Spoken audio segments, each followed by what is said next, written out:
reports around the office that you have been talking baby talk. Why would people say that? Well, I have it on good authority that you said the following. You read that back to me? Andy have a boo-boo tummy. Mm-hmm. He calls turtles shell beavers. Well, that's what they should be called. They're green. Yeah. Beavers are brown. Definitely, we've had this argument. We've agreed to now talk about it in front of us. It's the Al Travis Show. We've got him in here. My good friend Garrett Jax talking, well, let's just be honest, Garrett.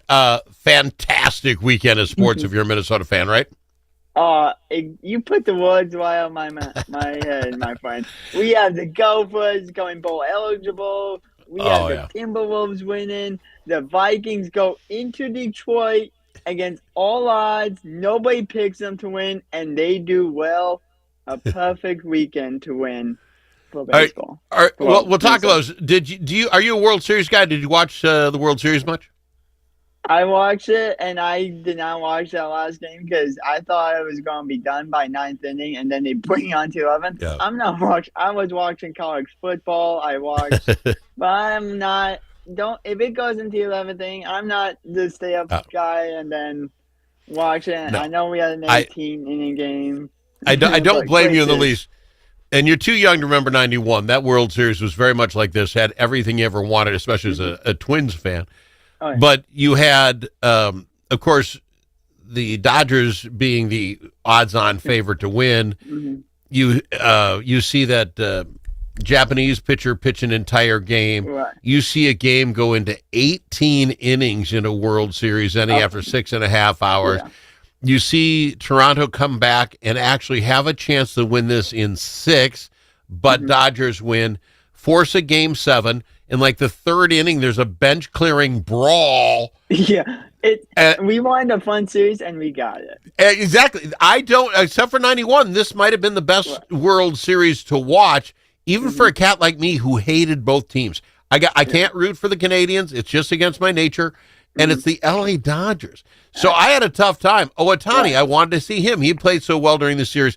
And he comes out and he gave up 3 runs in this last game. And like he might have just lost himself MVP, let alone the series. And then they come back. It had meat and potatoes on that World Series plate. I loved it. It was a great series. It was much better than last year's where, everyone knew the Dodgers were going to win it. They just went over the Yankees. But a fun series. I give gratitude to both teams. I know everyone's like, well, this happened, that happened. But I said it last week on the show. I want to see a Game 6 or Game 7 World Series, and we got that. And it was not a blowout. It was something to go, okay, this game's over. The other team was 2 outs away from winning the series. 2 outs. I mean, that's how close this was. It was fantastic. All right, other fantastic things. We got to talk a little bit about your Minnesota Vikings because, good gosh, golly, you brought it up. They haven't won in Detroit in 5 years. Mm-hmm. You get a kid who's got all of, 6 quarters under his belt in the last 2 years. He was, quote-unquote, hurt. What were we going to get?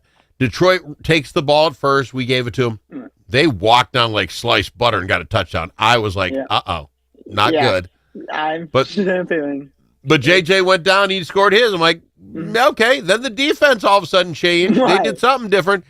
That was a defensive battle like nobody's business. It was fantastic. I don't think they gave 50 yards, 60 yards up for running, and that's not our thing. Right. Your thoughts on that game, my boy? I have got nothing. Huge credit to Brian Flores, and also that stopping the Detroit 1 defense, the Sonic and Knuckles. Give me a gift.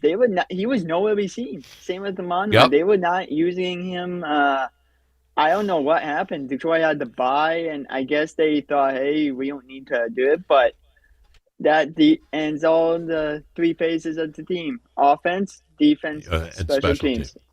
Special teams really helped us out big time, a bunch. And the defense got their offense off center because they were doing some weird jumping offside. They had a tough day in the lines, but you got to win when you can win, right? I mean, so you take this. And my question to you now is, when you look at the Vikings' schedule, you tell me now if that same team shows. I'll be honest. Sometimes that team shows up. Sometimes they don't. I think we can beat the Ravens. I know that team can beat the Bears and the Packers. They could go on a 4-game winning streak here, my friend. Am I lying? Oh, look at you. No, look at me. You're not. You're not. Okay. No. And you look at the division. Green Bay loses to Carolina. Yeah. Detroit loses to us. Chicago barely squeaks out a win versus a 40-year-old Joe Flacco. Yeah. And we played those other three teams again, two more times. This is an easy open division. Everyone thought this was going to be a fun division. It's a fun division to be in, my friend. Well, it is, and when you look at that, okay, we've had a tough start, no lying about that. We're 4-4, but the best team is 5-2-1. We're one game behind, a game and a half. Somehow you got to figure that out. But we played those teams. We played the Chicago Bears. We played Green Bay. You win those two teams. Guess who's on the top of the? We are in charge of us getting on top by winning those two games. Don't tell me how exciting this is. This is exciting. Yeah, it's exciting. But it's all we got to take it one game at a time. I know O'Connell is going to have it. We got to fix this up. And I know we're getting an offensive line back, which, by the way, huge improvement on that, too. Yes, but let's not give that, man. And I think we're getting Ryan Kelly back this week. Yep. So it's coming around. Yep. We got everyone coming back at the right time. With our last couple minutes, I don't be a Debbie Downer. We did win our last game. The Wolves did win. But they aren't capturing me. When Ant's not on the team, it just seems his team flounders. Defense, there's nothing really there. Who did they play the other day? Let me bring up their schedule. It was Charlotte, Charlotte. There's no players worth watching on Charlotte, so there's no reason to watch that game. When we played the Lakers, they didn't have Luka or LeBron on the field, and I'm like, it was games of second stringers. They're not fun to watch right now, and they got to pick it up for me so I can get excited. And maybe that's when Ant gets back. Your thought? Am I wrong here? We're treading water. We're 3-3. I mean, right. We're treading water. We're right there, and everyone's like, "Oh, it's so early. It's starting to get late." It's only the beginning of the season. I know everyone's like, "Yeah, you could call them a disappointment." I mean, I think we were in the same boat last year, and then look what happened. We come back, we do well. I have no problem with it, but we just need it. We need Ant back. All right, we do, because it just makes it more exciting for us, and we'd win more games. We're 3-3. The problem we have is Oklahoma looks like Oklahoma. Oklahoma City is 7-0. As far as getting off to a great start, you don't get off to any better. I think San Antonio is somebody to watch. It's completely up to Victor in that thing. They could have been 6-0, but Victor couldn't hit the side of a barn yesterday, and they lost their first game. But as Victor goes, so will San Antonio. We just can't get too far behind. You know what I'm saying? Right. All right, fair enough. I got to fly, my friend. You know, I love having you in the program. Let's do it again next week. All right, thanks, Al. All right. He's my guy, Garrett Jax, on the Al Travis Show. If it's your turn to host a game, Grandpa